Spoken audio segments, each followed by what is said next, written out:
Yesterday was the long-awaited Brown versus Board of Education trial right here in Topeka, Kansas. On the night of May 17, 1954, the Supreme Court unanimously ruled that segregation in public schools violates the 14th Amendment.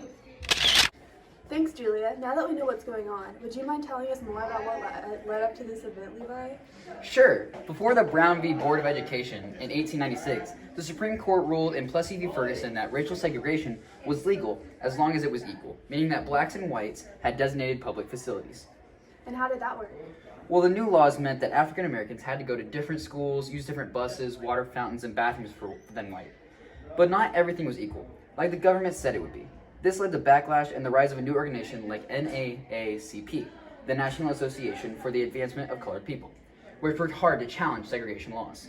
Brown versus Board of Education trial came about because Oliver Brown's daughter, Linda Brown, was denied admittance into one of Topeka's all-white elementary schools.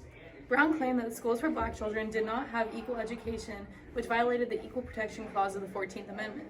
The U.S. District Court of Kansas agreed that separation was detrimental to colored children and made them feel inferior, but could still be considered separate. And that led to the Brown versus Board of Education trial?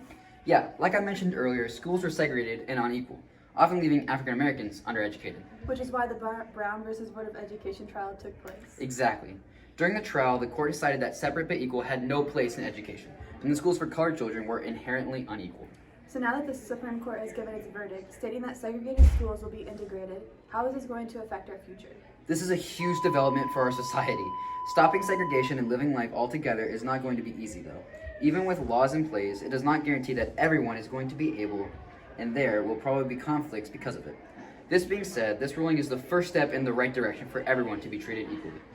And that's all we have for you tonight, ladies and gentlemen. Come back next week for an update on this riveting case.